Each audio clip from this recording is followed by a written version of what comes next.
Bismillahirrahmanirrahim. Assalamualaikum warahmatullahi wabarakatuh. Alhamdulillahirabbil alamin. Wassalatu wassalamu ala asrafil anbiya'i wal mursalin wa ala alihi washabihi ajma'in. Amma ba'du.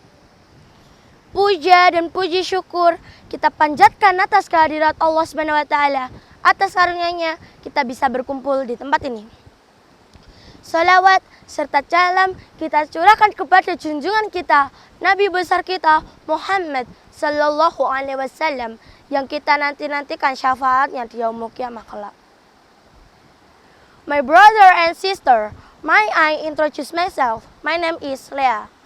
I'm from MI Muhammadiyah Karanganyar yang hendak menyampaikan tausiah yang berisikan tentang meneladani akhlak pahlawan muslim. Apakah seorang pahlawan harus berjuang hingga menitikkan darah penghabisan?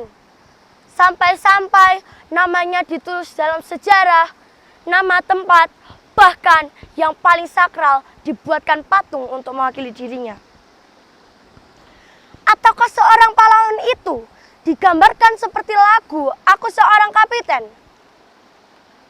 Sebelum itu, kita harus mengetahui apa definisi pahlawan. Mencari definisi pahlawan tak lepas dari Kamus Besar Bahasa Indonesia. Di dalam KBBI, pahlawan memiliki dua arti. Yang pertama adalah orang yang menonjol karena keberaniannya. Yang kedua adalah pejuang yang gagah berani. Kita ambil dua kata kunci, yaitu berani dan berjuang. Pemirsa TV-mu yang dirahmati Allah, suatu kali Rasul pernah ditanya tentang seorang lelaki. Yang pertama, dia berjuang dengan penuh keberanian.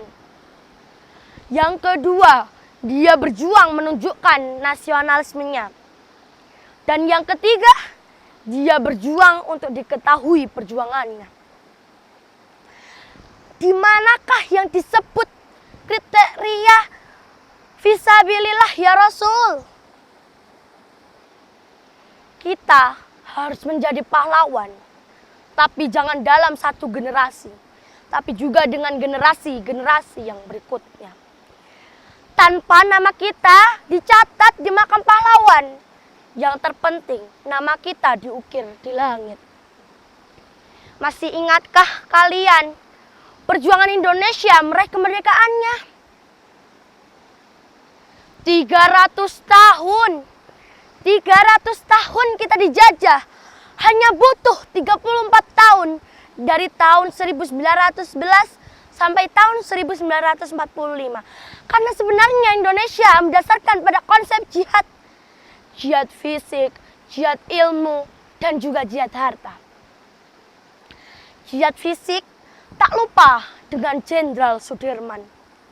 Berjuang walaupun ditandu. Mengapa Sudirman terpilih? Karena beliau dekat dengan Allah dan lisannya selalu dawam zikirullah.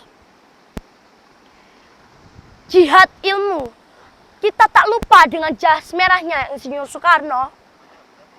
Siapakah guru beliau? Ya, HOS Cokroaminoto. Lalu apa singkatan HOS? Haji Umar Said. Tapi kenapa tidak ada dalam sejarah Indonesia? Tapi Pak HOS Cokroaminoto dicatat oleh para penghuni langit. Jihad harta, kita tak lupa dengan peristiwa proklamasi. Masih ingatkah proklamasi dilaksanakan di jalan apa? Ya, di Jalan Pegangsaan Timur. Tapi apakah dilaksanakan di jalan? Tentu tidak. Proklamasi dilaksanakan di rumah seorang muslim. Tapi apakah semua orang tahu? Apakah dicatat dalam sejarah? Tidak. Who is the owner of the house? Itu adalah rumah Syekh Faraj bin Martom. Dari sekian yang saya sampaikan, bisa kita simpulkan, jika kita menjadi pahlawan harus didasarkan fisabilillah yang menggabungkan fisik, ilmu, harta. Dan kita harus menjadi pahlawan yang tidak hanya pada satu generasi, tapi generasi-generasi yang berikutnya. Seorang pahlawan itu tidak hanya diam saja, harus membela tanah air. Kita harus menjadi pahlawan untuk diri kita sendiri, untuk bangsa kita, orang tua kita, guru kita, madrasah kita, dan untuk semesta alam. Dengan seiring kata bijak yang sering kita dengar, hubbul watani minal iman. Allahu Akbar. Sekian yang bisa saya sampaikan. Kalau ada salah saya minta maaf. Pohon terus tumbuh ke atas, terpa angin semakin kencang.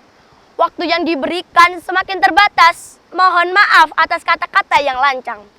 Billahi taufik wal hidayah. Akhirul kalam. Wassalamualaikum